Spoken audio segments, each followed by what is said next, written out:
Reading through the Bible in a year, May 16th, Numbers 25, Psalm 68, Isaiah 15, and 1 Peter chapter 3. While Israel lived in Shittim, this is the last encampment that they had before they crossed the Jordan to go into the Promised Land.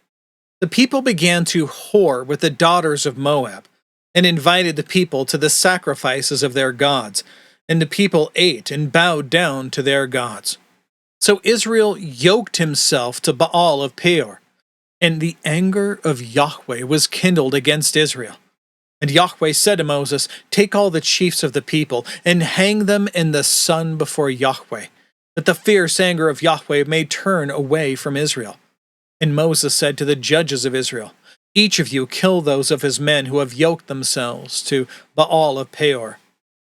And behold, one of the people of Israel came and brought a Midianite woman to his family in the sight of Moses and in the sight of the whole congregation of the people of Israel, while they were weeping in the entrance of the tent of meeting. And he brought her in to sleep with her. When Phinehas, the son of Eleazar, the son of Aaron, the priest, saw it, he rose and left the congregation and took a spear in his hand and went after the man of Israel into the chamber and pierced both of them, the man of Israel and the woman, through the belly. Thus the plague on Israel, the plague on the people of Israel was stopped. Nevertheless, those who died by the plague were 24,000. And Yahweh said to Moses, "Phinehas, the son of Eleazar, son of Aaron the priest, has turned back my wrath on the people of Israel, in that he was jealous with my jealousy among them, so that I did not consume the people of Israel in my jealousy. Therefore say, Behold, I give to him my covenant of peace, and it shall be to him and to his descendants after him the covenant of a perpetual priesthood, because he was jealous for his God and made atonement for the people of Israel." The name of the slain man of Israel, who was killed with the Midianite woman, was Zimri, the son of Salu, chief of a father's house belonging to the Simeonites. And the name of the Midianite woman who was killed was Cosbi, the daughter of Zur, who was the tribal head of a father's house in Midian. And Yahweh spoke to Moses, saying, "Harass the Midianites and strike them down. For they have harassed you with their wiles, with which they beguiled you in the matter of Peor, and in the matter of Cosbi, the daughter of the chief of Midian, their sister, who was killed on the day of the plague on account of Peor." Now Psalm 68.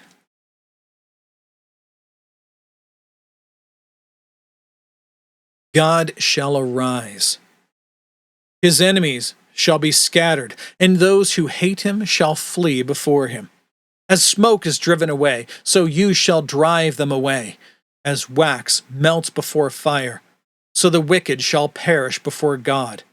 But the righteous shall be glad. They shall exalt before God. They shall be jubilant with joy. Sing to God, sing praises to his name. Lift up a song to him who rides through the deserts. His name is Yahweh. Exalt before him. The father of the fatherless and a protector of widows is God in his holy habitation. God settles the solitary in a home. He leads out the prisoners to prosperity, but the rebellious dwell in a parched land. O God, when you went out before your people, when you marched through the wilderness, the earth quaked. The heavens poured down rain before God, the one of Sinai, before God, the God of Israel. Rain in abundance, O God, you shed abroad. You restored your inheritance as it languished. Your flock found a dwelling in it. In your goodness, O God, you provided for the needy. The Lord gives the word. The women who announce the news are a great host. The kings of the armies, they flee, they flee. The women at home divide the spoil. Though you men lie among the sheepfolds, the wings of a dove covered with silver, its pinions with shimmering gold. when the Almighty scatters kings there. Let snow fall on Zalman. O mountain of God, mountain of Bashan, O many-peaked mountain, mountain of Bashan. Why do you look with hatred, O many-peaked mountain, at the mount that God desired for his abode? Yes, where Yahweh will dwell forever.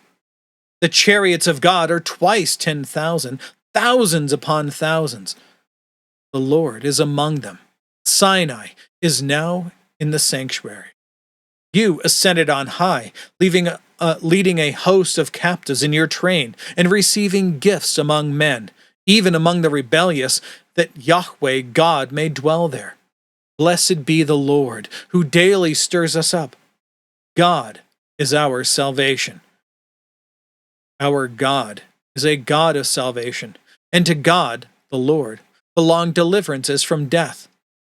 But God will strike the heads of his enemies, the hairy crown of him who walks in his guilty ways. The Lord said, I will bring them back from Bashan. I will bring them back from the depths of the sea, that you may strike your feet in their blood, that the tongues of your dogs may have their portion from the foe.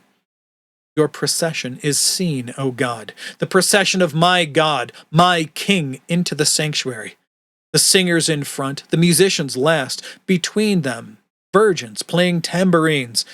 Bless God in the great congregation, Yahweh, O you who are of Israel's fountain. There is Benjamin, the least of them in the lead, the princes of Judah in their throng, the princes of Zebulun, the princes of Naphtali. Summon your power, O God, the power, O God, by which you have worked for us. Because of your temple at Jerusalem, kings shall bear gifts to you. Rebuke the beasts that dwell among the reeds, the herd of bulls with the calves of the people. Trample underfoot those who lust after tribute. Scatter the peoples who delight in war. Nobles shall come from Egypt. Cush shall hasten to stretch out her hands to God. O kingdoms of the earth, sing to God. Sing praises to the Lord. To him who rides in the heavens, the ancient heavens. Behold, he sends out his voice, his mighty voice. Ascribe power to God, whose majesty is over Israel, and whose power is in the skies. Awesome is God from his sanctuary, the God of Israel. He is the one who gives power and strength to his people. Blessed be God. Isaiah 15.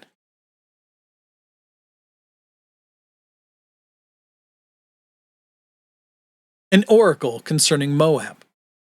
Because Ar of Moab is laid waste in a night, Moab is undone. Because Kir of Moab is laid waste in a night, Moab is undone. He has gone up to the temple and to Dibon, to the high places, to weep over Nebo and over Medeba. Moab wails, Dibon is their god. On every head is baldness, every beard is shorn. In the streets they wear sackcloth, on the housetops and in the squares. Everyone wails and melts in tears. Heshbon and Eleah cry out. Their voice is heard as far as Jahaz. Therefore the armed men of Moab cry aloud. His soul trembles. My heart cries out for Moab. Her fugitives flee to Zoar, to Eglath Shalishah.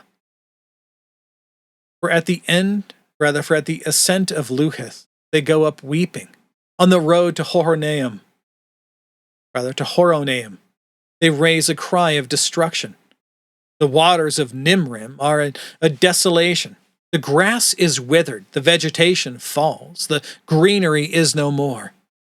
Therefore, the abundance they have gained and what they have laid up they carry away over the brook of the willows. For a cry has gone around the land of Moab. Her wailing reaches to Eglaim. Her wailing reaches to Beer Elim. For the waters of Dibon are full of blood.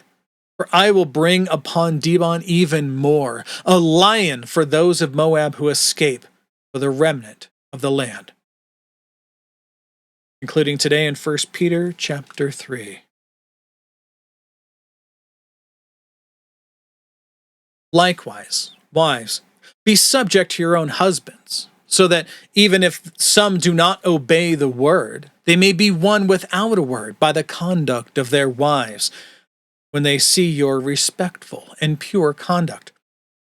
Do not let your adorning be external, with braiding of hair and the putting on of gold jewelry or the clothing that you wear, but let your adorning be the hidden person of the heart, with the imperishable beauty of a gentle and quiet spirit, which in God's sight is very precious.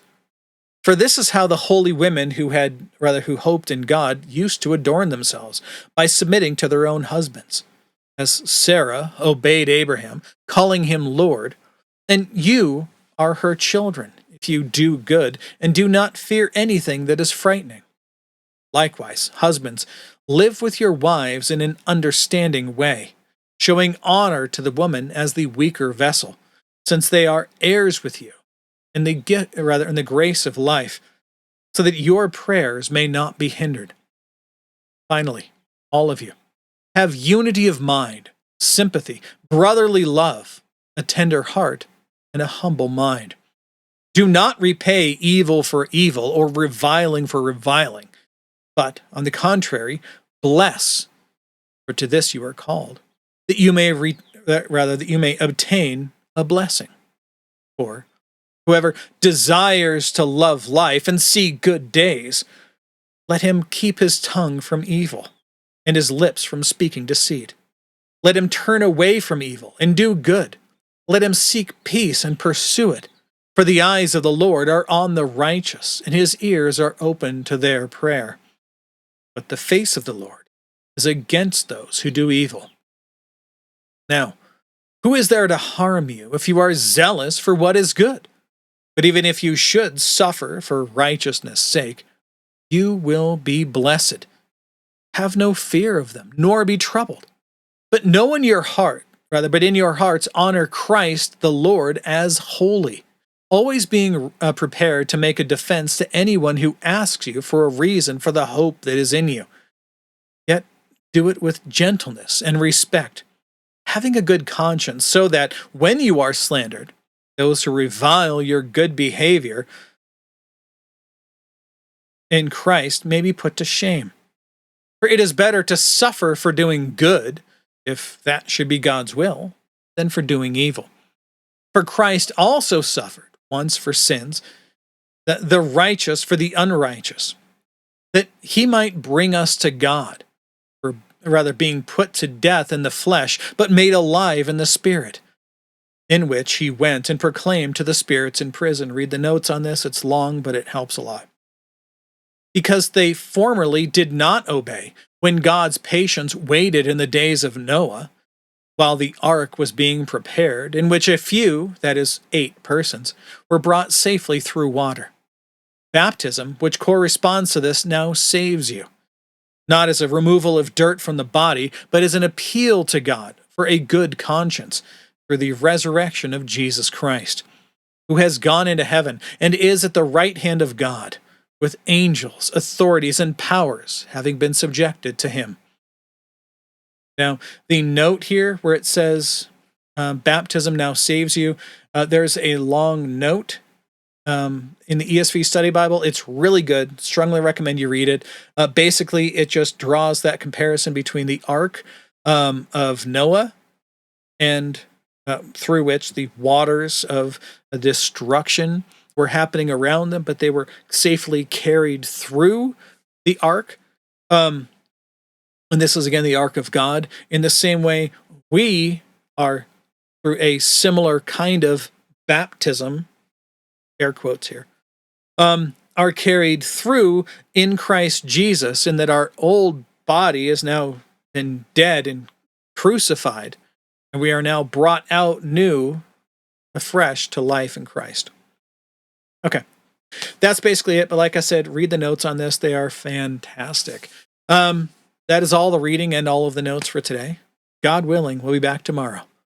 Behold, the word of the Lord.